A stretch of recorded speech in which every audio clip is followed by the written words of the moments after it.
राज्य सरकार का हस्तक्षेप होना चाहिए, केंद्र का नहीं होना चाहिए। आप राज्य को उसकी ताकत दीजिए, क्योंकि भारत के संविधान में भी, प्रस्तावना में भी, हर जगह राज्यों के संघ को भारत कहा गया है। जो राज्यों का संघ है, आप उस राज्य के संघों को तोड़ना चाहते हो। आप फ्री मार्केटिंग की बात करते हो, फ्री मार्केटिंग कैसे रहेगी जब खट्टर सरकार ये कहती है कि आप हमारे यहाँ नहीं बेच सकते, शिवराज सरकार कहती है बाहरी किसानों के हम पैर तोड़ देंगे, तो कहां बची आपकी फ्री मार्केटिंग? मेरा मतलब यह है, इसको संवैधानिक रूप से इसको सही कीजिए। बिल का जो तरीका था प्रोसेस, उसको संवैधानिक कीजिए और संविधान का पालन कीजिए। आज फिर उन्होंने कहा कि एक आंदोलनकारी हैं, एक आंदोलनजीवी हैं, और ये जो आंदोलनजीवी हैं ये हर जगह पहुंच जाते हैं आंदोलन को खराब करने। देखिए, जो जिसका जीवन जिस तरीके से चलता है वो उसी भाषा का प्रयोग करता है। मोदी जी भाषण जीवी हैं, वो बिना भाषण दिए रह नहीं पाते। ठीक है, मोदी जी भौतिकतावादी जीवी हो गए हैं, मोदी जी अंबानी अडानी मतलब कॉर्पोरेट जीवी हो गए हैं, तो वो तमाम वो चीजें कहेंगे जिससे कि आंदोलन कमजोर हो। आप देखिए, पिछले 6 सालों में सारे आंदोलनों को बातों से तोड़ा मरोड़ा गया है और उसमें किसी ना किसी तरीके से कहीं ना कहीं इस तरीके के विवाद पैदा किए हैं कि वो आंदोलन खत्म हो जाए, लेकिन हक की आवाज जिसने उठाई है उसको दबाया गया है।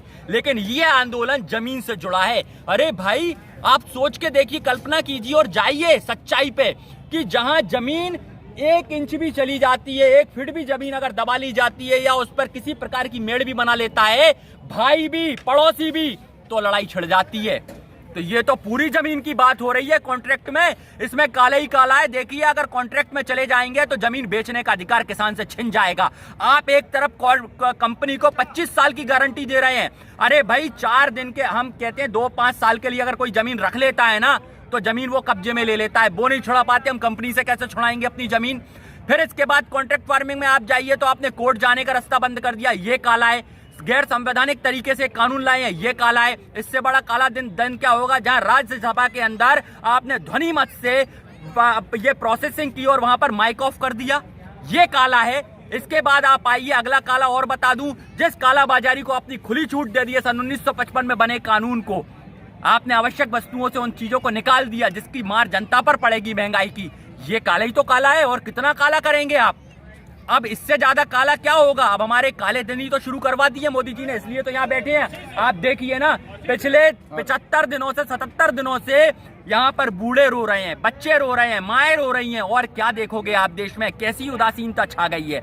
मोदी जी को चाहिए बड़ा मन करे, इस आंदोलन को समाप्त करवाएं। कोई ईगो की बात नहीं है। आप बिल दोबारा लाइए और राज्य सरकार के द्वारा लाइए, मुख्यमंत्री को पावर दीजिए, ये पावर मुख्यमंत्री की है। मोदी जी ने आज ये भी कहा कि प्राइवेट होने से दिक्कत क्या होती है, हर चीज। एक मिनट भाई साहब, एक करके आपका बाद में ले लेंगे। अगर मोदी जी ने कहा कि प्राइवेट अगर होती है तो दिक्कत क्या है, हर चीज बाबू के ही हाथ में रहेगी, बाबू IAS, बाबू IAS, बाबू IAS, ऐसे करके उन्होंने एक तंज कसा है। मैं बताता हूँ, ये किसान आम जन के लिए लड़ रहा है, किसान अपने लिए नहीं लड़ रहा। मैं आपको बता देता हूँ, आप देखिए, कई लोगों ने एग्जाम्पल सेट किए। आज दूध की थैली हमें 55 और 60 रुपए में मिलती है, पर किसान वही दूध कंपनी को 30 और 28 रुपए में देके आता है। आप जाके पूछ सकते हैं।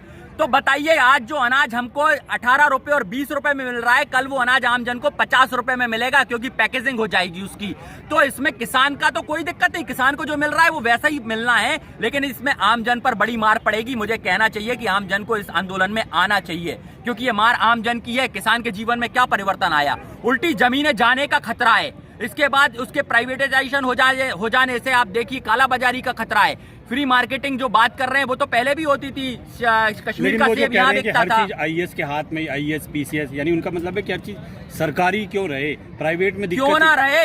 ये देश आजाद किस लिए हुआ था? अगर 567 रियासतों को मिलाकर राष्ट्रीयकरण किया गया था तो राष्ट्र बनाने के लिए किया गया था।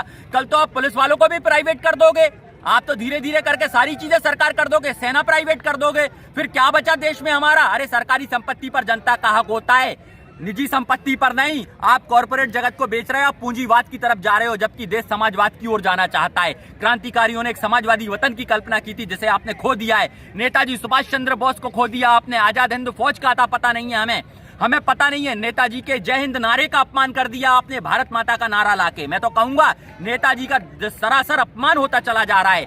अरे, मैं हर क्रांतिकारी की बात करूंगा। आंदोलनजीवी कहते हो, हर क्रांतिकारी आंदोलनजीवी था। जिसने देश को आजाद कराया वो आंदोलनकारी क्रांतिकारी थे। अगर उनका अपमान करोगे तो देश सहन नहीं करेगा। पर ये कह रहे हैं कि समय की मांग है। वो ये कह रहे हैं ये समय की मांग है, समय की मांग है। मोदी जी को प्रधानमंत्री पद छोड़ देना चाहिए, ये भी समय की मांग है। मोदी जी की गद्दी वापसी समय की मांग है। अब ये मोदी जी को समझना होगा। एक उन्होंने आज कहा कि ये जो आंदोलन है, जो किसान आंदोलन है, ये कैसा आंदोलन है कि आप जो है जियो का नाम नहीं लिया उन्होंने, लेकिन आप कह रहे हो कि आपने इतने टावर तोड़ दिए पंजाब में, तो ये कैसा आंदोलन है? आप हिंसा भाई ये कैसे प्रधानमंत्री हैं, कैसे प्रधानमंत्री हैं कि जिन्होंने खुद जियो का प्रचार कहा हो, तो ये बिजनेस प्रमोटर है या प्रधानमंत्री है? पहले ये तो खुद तय कर दें अपने विषय में। ये हमसे बार बार सवाल दागते हैं। अरे भाई, मैं फिर कहता हूं, पत्रकार और जनता का एक रिश्ता होता था जहां पर पत्रकार जनता की आवाज को बुलंद करते थे। आज ये सरकार की आवाज को बुलंद कर रहे हैं, सरकार के हर बुरे काम में उनका साथ दे रहे हैं और आंदोलनों में बुराइयां ढूंढ रहे हैं। अरे इन्हें आंदोलन की सच्चाइयां नहीं दिख रही? इस धरातल पर बूढ़ों के आंसू नहीं दिख रहे? बुजुर्गों के आपको उनका शहादतें नहीं दिख रही? आपको क्यों नहीं दिख रहा है? मेन स्ट्रीम मीडिया, मैं निवेदन करूंगा, जमीर मत बेचो। आपके बच्चे आपसे सवाल करेंगे, अगर इंकलाब की आग लगेगी तो घर आपके भी हैं, हमारे नहीं जलेंगे, आपके भी जलेंगे। इसलिए किसी गलतफहमी में ना रहे ये लोग। जो मीनाक्षी लेखी सांसद हैं, उन्होंने भी यही कहा कल संसद में, कहा लोकसभा में, कि यहाँ पर एक राज्य के मुट्ठी भर किसान हैं और वो जो है पिज्जा खा रहे हैं। कल फिर इतनी बड़ी ये इतने गंदे लोग हैं जो ऐसी बात कर रहे हैं। इन्हें आजादी नहीं मिलनी चाहिए थी, तब इनको पता पड़ता। जब इनके कोड़े पड़ते, अंग्रेज इनको मारते, तब इन्हें पता पड़ता। क्योंकि हर आंदोलन में पंजाब की भूमिका अहम रही है। पंजाब में 80% शहादतें दी हैं, बंगाल से आंदोलन उठे हैं। अरे मैं इसलिए नहीं कहना चाहता क्योंकि हमारा देश राज्यों का संघ है, हम लोग भारत के लोग हैं। और फिर जो संप्रभुता की बात चलती है वो कहां जाएगी यार? अगर सब निजी हाथों में चला जाएगा तो सरकारी क्या बचेगा? संविधान कहां बचेगा? मैं फिर कह रहा हूं, मोदी जी लाइन पे आ जाओ, ट्रैक पे आ जाओ और सरकारी संपत्तियों को बचाओ। क्योंकि सरकारी संपत्ति बचेंगी तभी सरकार बचेगी, और जब सरकार बचेगी तब जनता बचेगी। अगर आप जनता का यूं ही दोहन करते रहोगे तो फिर इंकलाब जागेगा, क्रांति आएगी। और एक शेर मोदी जी के लिए जो बार बार रूप बदल रहे हैं, है बहुत अंधियार, अब सूरज निकलना चाहिए। और जिस तरह भी हो ये मौसम बदलना चाहिए। रोज रोज जो रूप बदलते हैं लिबासों की तरह, अब जरा जोर से जनाजा उनका निकलना चाहिए। एक लास्ट उन्होंने ये बोला लास्ट में कि भाई किसानों को बात करनी चाहिए तभी हल निकलेगा। तो मोदी जी ने कहा था अपने अभिभाषण में और अपने मन की बात में कि एक फोन कॉल की दूरी पर है, वो फोन घुमाने की जरूरत है। तो मैं मोदी जी से निवेदन करूंगा, अब क्या वर्ल्ड बैंक से कोई नया